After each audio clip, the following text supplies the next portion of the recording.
Welcome back, Wayward Souls, to the Double Tap In, episode 28. Wow. Plugging along. Plugging right along. And as you can see, we are still live-ish at the Double Tap In. Yeah. Love it. Nice hat, Ben. Hey, thanks. There's a story behind this hat, and it is I had a feeling. my favorite hat now. I never used to wear hats, but then working at Snow Hill and with the GOAT, Todd Landman, that man, you wouldn't expect it, but he can design t-shirts, baseball uniforms, hats, and they're just fucking sharp. Like all the apparel that goes around that stuff. Like if teaching and coaching baseball wasn't his thing, fucking maybe interior design. I'm glad he's not here to hear me say that. But he's going to watch it and go, yeah, like, and then he'll call me like, "You're an asshole." I'm like, "Thanks, buddy. I miss you too." Yep. And I truly do miss you, bud. Hope everything's going well. But so I started wearing hats because when we weren't practicing or playing, I'd be outside cutting grass or lining the fields and all that kind of stuff. And it was something that to get me out of the school and like just to be outside. And most of the time it was a beautiful day. Mm-hmm. So, but then I started wearing hats more often. And then I found an Australian podcast called Alpha Blokes. And it has taken Australia by storm. And it's all over the place. Mm-hmm. And they are hysterical. Well, on there, one of their sponsors is Country Trucker Caps. Okay. Country Trucker Cap. So they're talking about this. I'm like, well, let me go see what they got. Right? Like, they've got to have some pretty funny shit because the guy that owns the place is hysterical. And so I get looking and I find this hat. And if you can't read the front, it says, "Not here to put socks on caterpillars." Right? And then on one side, it says, "If we don't do it, no one else will." And the other side says, "No time to fuck around." Yep. I particularly like the label on the back. Right? There you go. There it is. So, and little Country Trucker Caps. Right? So I find this hat and I said, that looks like a great Christmas present for Ben Weebles. So I go to order it, but they're sold out. And it's something like, it wasn't like, even though it was coming from Australia, it wasn't stupid expensive. Right. I was like, oh, I'll get this. It can be like a present from my sister-in-law, who's a college student. Like, shit, she didn't even have to pay for it. Like, she can just like put her name on it and here you go. I don't give a shit. It was sold out. So I sent him an email. "Hey, you guys getting this hat back? I want one." "Yeah, it's coming. Hold your horses." Okay. Well, on their website, they had the option to be notified when it came back in stock. Click that box, bwaples@gmail.com, and I wait. And I wait. And I wait. And it came back in like April or May of last year, 2 years ago. I don't even know, but a long time ago. To the point where I was like, maybe it's not coming back. I get the email. Holy shit. And they give you a link. Click the link, go to the website. I buy it right then and there. No questions asked. 2-3 weeks later, coming from Australia. So I can't complain about the shipping at all. Right. Box shows up. And when you ship something internationally, it's not just like your regular address label, postage, all that kind of stuff. There's a whole bunch of other shit that's on it. And on the side of the box, it said CTC. It's like, oh, I know what this is. Here we go. I know what this is. So knowing that I got it as a gift for me for Christmas, I still got to get it out. You got to check the quality. Of course. Right? You're not going to just take it and put it away and say, here you go. So I get it out, open it up, do one of those. We're in business. Yep. And then I put it away. Put it away for, I want to say it was April. Put it back in the box, closed it up, I left it on the table so Rachel would see it when she got home. She said, "What's this?" And it was more like, "What did you order now?" Well, remember that hat I told you about? No, because she remembers something as immature as this months after it happened. I was like, "Well, that hat from Australia, blah blah blah." She's like, "That's the hat, isn't it?" I was like, "It sure is." She's got this tone of disappointment. I've got this tone of excitement. Yeah. Like I said, "But here's what we're gonna do. Here's the box. Put it away. I don't want it till Christmas." And she looks at me like this, like look of growth. The willpower of this man. Right? And away it went. And I didn't see it till Thanksgiving or till Christmas. Yeah. So, and now I'll be wearing it and we'll be going to doing something like with the kids. And you're like, I should probably take it off. Like we're walking into church. Like, Shelly, where's your hat? And I was like, you know which hat it was. Yeah. It's a good thing you took it off. Yeah. Yeah. Yeah. So what's your I can't say affiliation with Australia, but I will say affiliation. If that's for me, I'm busy. The affiliation with Australia. Oh, this is fun. This is a throwback. So one night years ago, I don't even know how many years ago at this point. It's been a long time. It's been a long time. I was working at Station 4 before it was remodeled after the wall fell. Yeah. Okay. So, and it was Shark Week. It was when they still did Shark Week in the early fall, like the end of summer, instead of now where it's like Shark Week all the fucking time. And everybody that they talked to is Australian. I was like, well, shit, I wonder if I can do an Australian accent. So we get a call for this gentleman with some kind of pain. I don't remember it. I do remember, and the statute of limitations has probably expired, but we're not going to push it. It's all good. We're not going to push it. So without telling the two other people that I'm working with, I go rolling in, and it's my call, my turn to do patient care. I go rolling in to start talking to this guy, and I bust out the best Australian accent I have. And apparently it's pretty convincing to the point where this poor guy is laying in this bed, writhing in pain. I go and I tell him that we're going to move him from the bed to the stretcher, and I look around for my partners for help. And they're fucking gone. So excuse me, sir, I'll be right back. I step out of the hallway, and my two partners are in the hallway in tears, Pissing themselves, laughing so hard about this. I'm like, guys, what's so funny? Like, what the fuck are you doing? I was like, oh, that's pretty good, isn't it? They're like, we can't be in the same fucking room with you. Like, you have to stop doing that. I was like, well, I can't stop now. Yeah, you got to see it through. It's a good point. Good point. I was like, well, I need some help getting him onto the stretcher. Can somebody come in and help me? Yeah, just try not to talk. Okay. So do it the rest of the call. And like even yeah. Give them a report over the radio. We come rolling in. And now the hospital, when we get there, everybody's looking like, who the fuck is this? And they see the three of us who they kind of know me because I was part-time at the time, but they know the other two who worked regularly. And they're like, what's going on? So I give them the report in the Australian accent. And I say, this gentleman right here is having some pain, and this is what we've done. This is what he did. And poor guy's in pain. Where would you like him to go? What bed? And that's the response I got from the nursing staff. What? And again, my two partners have fucked all the way off. Here we go. So there is born.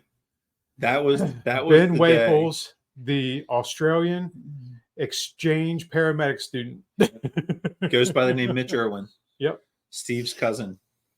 Steve's Yep. cousin. Mitch Irwin. Yeah. Oh, I forgot Mitch. God. Yeah. Yep. Mitch Irwin. Yeah. There was another, we'll call it an incident that Oh, God damn. involved Trevor, that involved Chris Murray. So Tina Vickers was on the first call with me on the gentleman having pain. She was also on this call, which I think it was this call that really like Launched it. yeah, sent it over the edge. And again, I go through, start doing the whole thing, and now people know. Like they like Tina knew.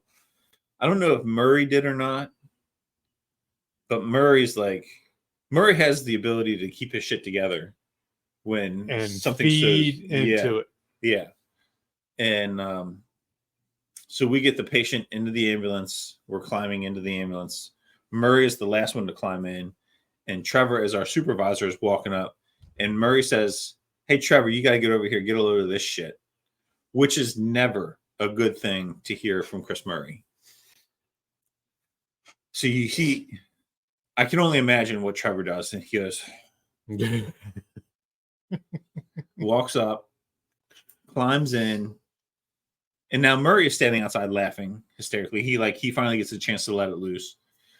And I'm in there Mitch is in there doing his thing, providing adequate patient care because, again, everybody gets the same subpar care. And Trevor's standing in the well, and he says, excuse me. So I look over. Yes, sir. I might have to address that. Yeah. Does one of these. I come over. Yo, what's up, boss? He said, "Do you know who that is?" Nope. I said, "Well, that's so-and-so." Okay. So-and-so is her son, and this person is kind of important. Kind of. Okay. Said, "You're not changing, are you?" Said, Can't. "Nope, can't now." Can't now. I'm committed. All right. Well, good luck. Everything look okay?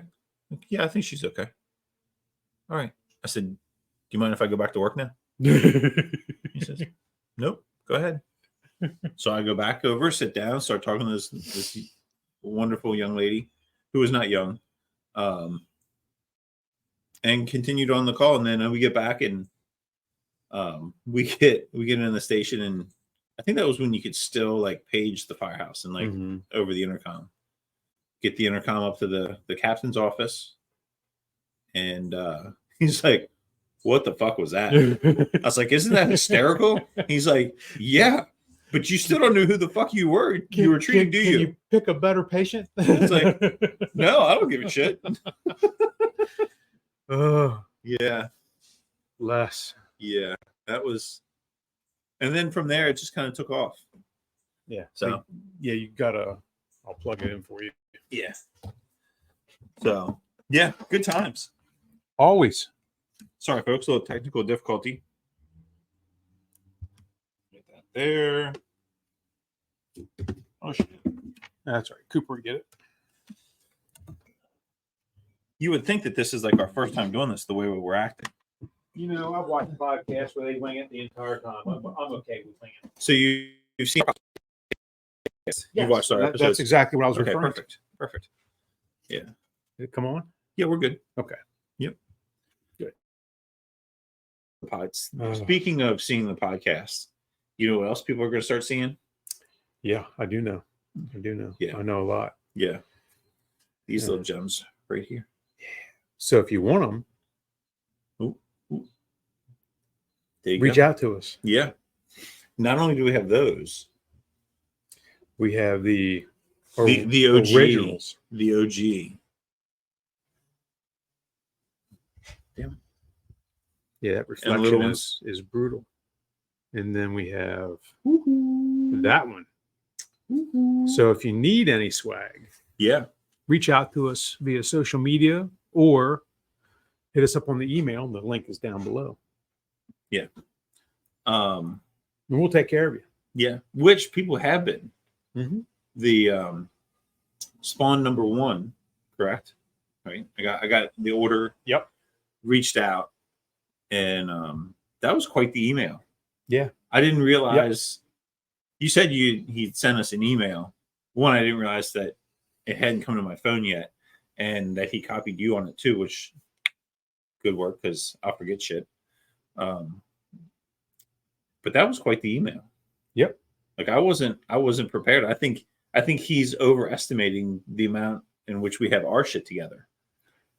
Well, he's the organized, and he likes having that shit. Plus, I said if you want to be on the show, give us some talking points. Yeah. Well, he went overboard, and we're talking about Josh. Yeah. The number 1 fuck trophy. So I'm pretty sure that's how I addressed it in the text. It absolutely was. Okay, just checking. Yeah. Yeah. Yeah. That was fantastic. Yep. Yeah. Yeah, I hadn't heard that expression, and this has been several years ago, multiple years ago, probably in a couple decades ago. Jack Fisher, he has a Fisherism for everything. For everything. And I'm pretty sure the first time I heard fuck trophy was out of Fisher's mouth. I wouldn't be surprised at all. Oh my God. So that's, for years we kept a list of Fisherisms. I would love to see that list. And Fisher's rules. Yeah. So that could be a whole nother episode. That's going to be like a Holy multi-part series. Yeah. Oh my God. So many. So anyhow, we're going to have Josh, the oldest child of mine, on a show.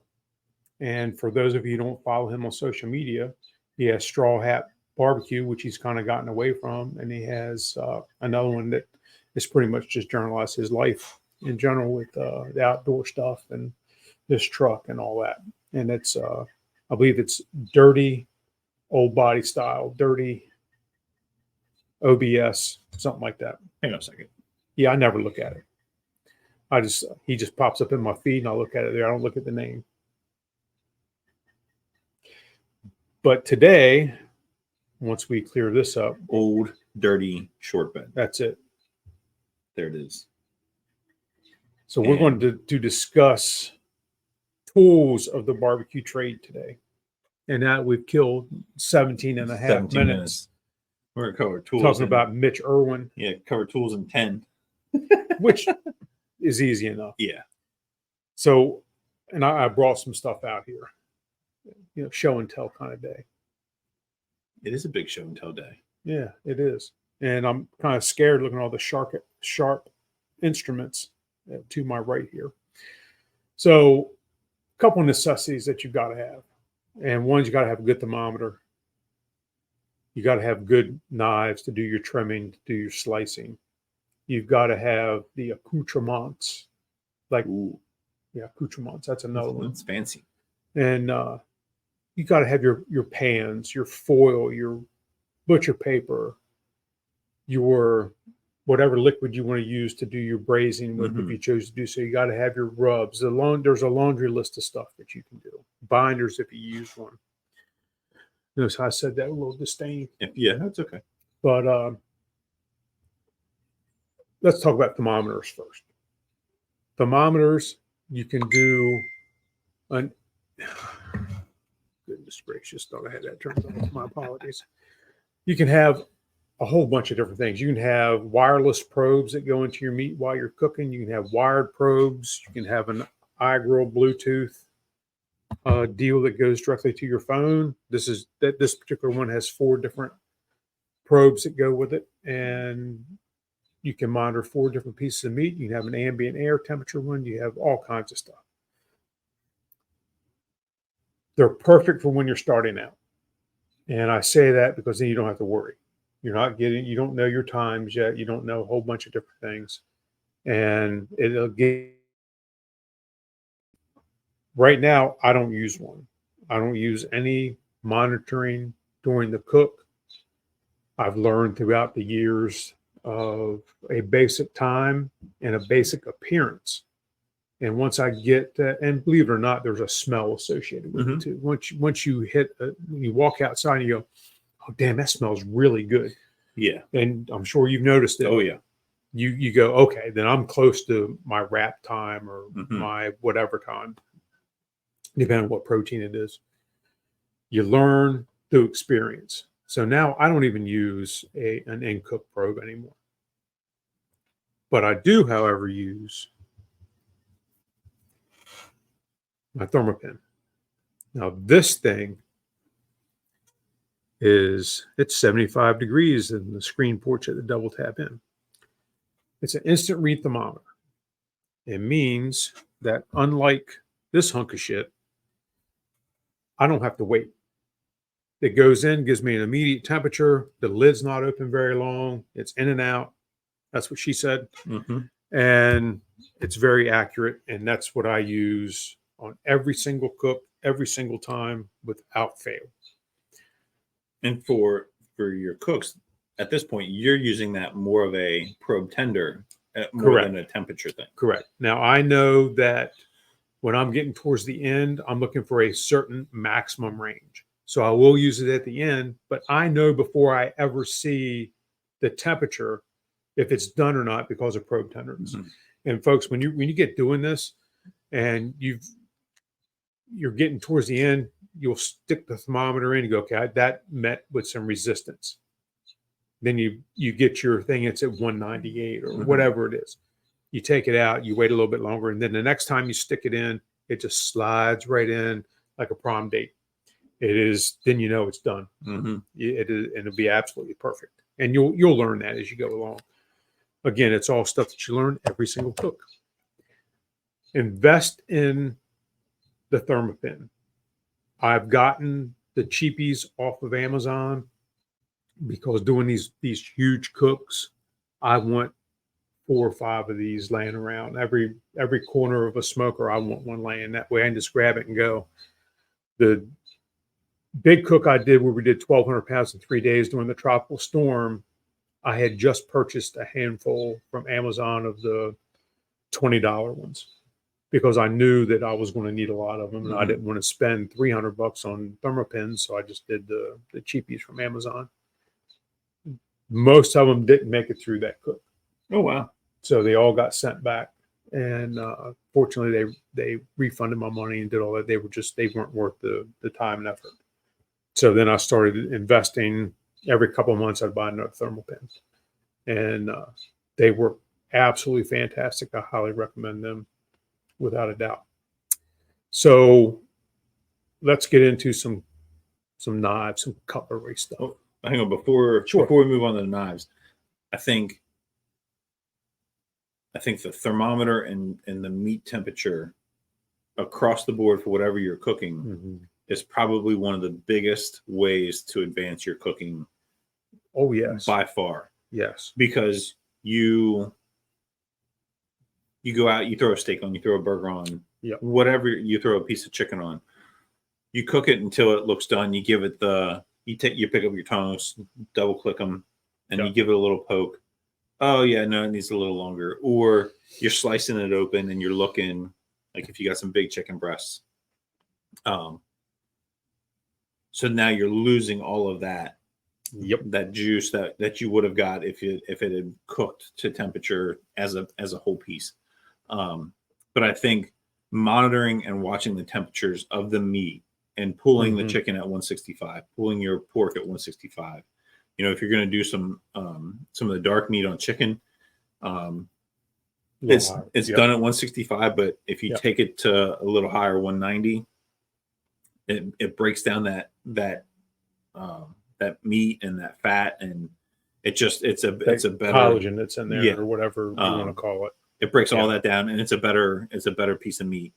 But your steaks, you're watching them, so you want medium rare, you're getting it at medium rare, and you're not guessing.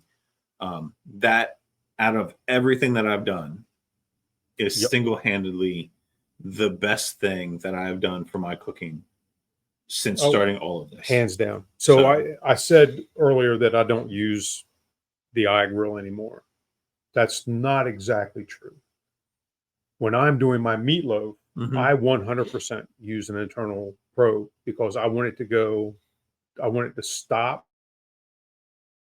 I don't want it to go over 165 because I want it to retain the moisture. I don't want it to Mhm. be overcooked and all that. So when I'm cooking, I'll run my meatloaf to like 160, 161. Yeah. And then pull it and let it rest up. Yeah. And that's the same with steaks. You know, a medium, let's just say you want a medium rare steak. If you take it to just below that medium rare and pull it and let it rest up, it'll be a Mhm. perfect medium rare.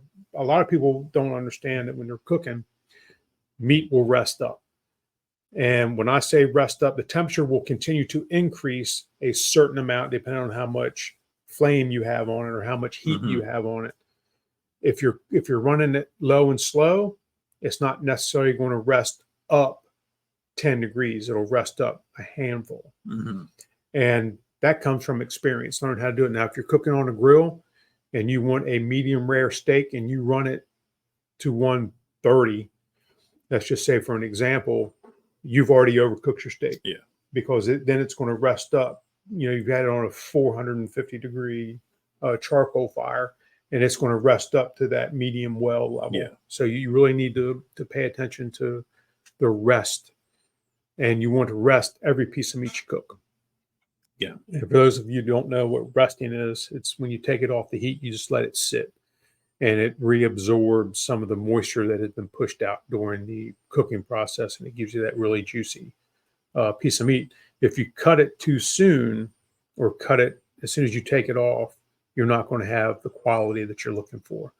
And it's just one of those little extra things that you can do to improve your Mhm. cooking. It's but again, my meatloaf, I think I said in a previous episode, my meatloaf is so much better now that I use a thermometer, internal Mhm. thermometer while I'm cooking it, because it stops it without getting over dry or Yeah. overcooked. And it's next level now. Yeah. So I have no complaints as far as that goes. Yeah. At all. So let's talk about cutlery, Yeah. getting knives in and all that. I know folks have gone out and I'm going to talk specifically about brisket right now, real quick. And when it comes to slicing brisket, I've seen guys use $300 knives and I've seen guys use $30 knives. I have this brisket knife. Nothing special. It's I think the brand name is Jerky or something like that. But anyhow, it's that knife was $130. And it's okay. I'm not a huge fan of it. My brisket knife is a good old fashioned Dexter. If you can see that. NSF or N whatever the kitchen thing is Mhm. that it is, the certified kitchen stuff. Amazon, $30. Mhm. That is the best brisket knife that I've ever had, that I've ever used. This is what I recommend for everybody to get. People call me and ask, and this is what I tell them, particularly around Christmas times, because wives are good and they want to get their husbands knives, and that's what I recommend. Unknowingly, that's all Franklin's uses to slice their brisket. I didn't know that until we Mhm. went and started looking at all their shit and said, "Oh, okay, that's what they use." Good to And know. there's a reason they use it. It's a good knife Mhm. for the price. It certainly Yeah. isn't bad at all. Yeah. The next thing that I use almost every cook, regardless of the protein, is another. You recognize the handle already. It's another Dexter knife, and it is just a plain old 7-inch boning knife. And I use that to do all my trimming of the brisket. I use it to do pork butts. I use it to separate my chickens out. I use that knife quite a bit.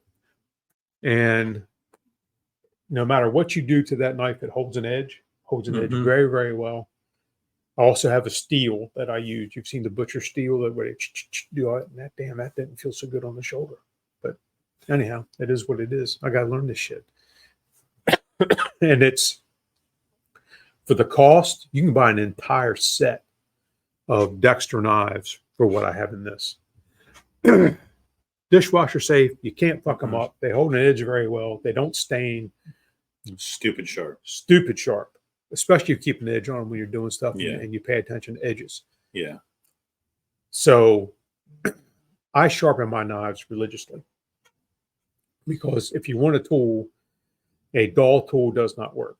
And that's what will hurt you. A Mhm. sharp tool is not efficient. You end up having yourself. So I sharpen my knives regularly. And I do so by using a steel every time, the steel rod, every time that I do it to keep that edge honed. Now, you're not technically sharpening with the steel, you're shaping the edge, you're Mhm. shaping the cutting surface. When you sharpen a knife, you are, and again, this is a microscopic level. When you use a knife, the tips will start to curve, and that's when they dull, or they'll actually just kind of round around. When you sharpen, you're putting that edge back, and you can only do it so much with a steel. You have to actually sharpen it occasionally, and I do that using ceramic rods and whetstones. I have several sets that I've gotten over the years, and it's a dull tool is a dangerous tool, so I believe in keeping everything nice and sharp. When it's real bad, if you look at the edges of knives and you hold it up against the light and you follow the edge around, you should not see any divots or dents or anything in the knife. If you do, you're going to have to do a little bit more work. You can either do it with a heavier grit whetstone or a bench made sharpener or something like that, where you can actually apply some pressure to reshape the blade to get those nicks and dings out. That's a little bit more time consuming because you're adding a beginning step to it. So you want to grind it down a little bit. Then you've got to go to a whetstone. Then you have to go to a rod to get that finish in. If you're not using a strap, a leather strap or stroke, whatever they want to call it. And, if you need to go to your bedroom and get your leather works out, then you go to the bedroom, get the leather works out, and then you can sharpen your knives or whatever you need to do. But just make sure you put it back. Otherwise, you're sniffing out, get pissed off that the leather works is missing. But neither here nor there. I digress. Yeah. Invest in your tools, and it'll make your process much, much easier when it comes time to get the work done. And do some research. I made $130 mistake buying that. I'm not saying it's a mistake. I'm just saying it. I make out better with my $30 knife than my $130. Yeah. Yeah. For sure. And I tell you, just looking at the two, if you compare them, Oh yeah. like this, depending on the size of the brisket that you're cutting, Yes. like you need yes. that length compared to.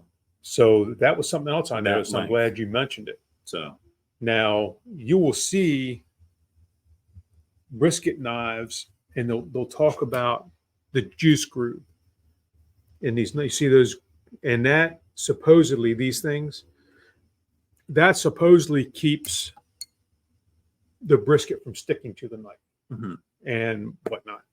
I don't have a problem with my Dextra with that. You also notice that is a serrated edge versus the flat edge of that. That I use for bread and I use for brisket. It just how it worked out. I think it does a better job being serrated. And again, there's that debate. Should it be a smooth edge? Should it be a serrated edge? I like the serrated. Yeah. And I think it does a better job. You will notice that if the brisket is overcooked, if it went too high, that it will shred. Yeah. But it's going to shred with the non-serrated as well as the serrated. So it's kind of a moot point for me. The problem's the brisket, not the knife. Yeah. So. Yeah. I found early in my cooks, before I bought a knife to cut my brisket, that like my regular cutting, my regular kitchen knives, again, you've already mentioned this, if they were dull, it didn't cut it and it would shred it more. Then if it was sharp, it would do a better job cutting it. And even with those, like the length wasn't there to get all the way across the brisket, and then it's still even if it wasn't overcooked, if it wasn't razor sharp, that it was going to shred the brisket. Yep. So yeah. I'm not going to talk about cutting boards today. I think we got a guest for that. We're going to have a guest for that. Yeah. And we're going to get into cutting boards and different options with cutting boards. Yeah. So, and we'll just leave that teaser out there. Yeah. Like cutting boards, like the pans. Yes. Like the collapsible pans. Yeah. Because that is game changer. Yeah. Yeah. But I think that's, like you said, that's a topic for another day. Yeah. Yeah. So look at that, 35 minutes again. Well, you know, Mitch took up 15. Yeah, over half of it. Yeah, fucking guy. So I'm just glad Mitch and I never worked together. It's bad enough with Trevor and Murray. I can't imagine. We'd have been fired. I'm surprised you and Murray and Trevor weren't. They probably tried to. Oh. I know they tried to fire JH for a little fun. Yeah. You know, I've said it a million times. If I went to work for Ocean City right now, I'd last a week. Mm-hmm. It'd be a fun week. Yeah. We're going to have, it's on our list to talk about past work partners and what the fuck moments and all that kind of stuff. We should probably do that. We should, yeah. We can do that. Yeah. So now you have 2 teasers for upcoming shows. Mm-hmm. Cutting boards and our friend that we're going to have on. We're not going to tell you yet. And the what the fuck moments. It's going to be something. Yeah. It's going to be something. Got a bunch of them. Yeah. So keep your eyes out. Keep watching. We appreciate all the support and everything that you guys are doing for us. You know, obviously we enjoy doing this, but the feedback that we get from you guys is what really helps to motivate us and keep going. So thank you guys. Keep it up, and gals. Keep it up. Keep listening. Keep sharing. We really appreciate it. If there's anything that you guys want us to talk about, shoot us an email on the one below, or also below is our social media stuff. So send us something there. And, you know, let's also not forget about the little bit of swag. So that's it for today. Thanks for joining, and we'll see you guys soon.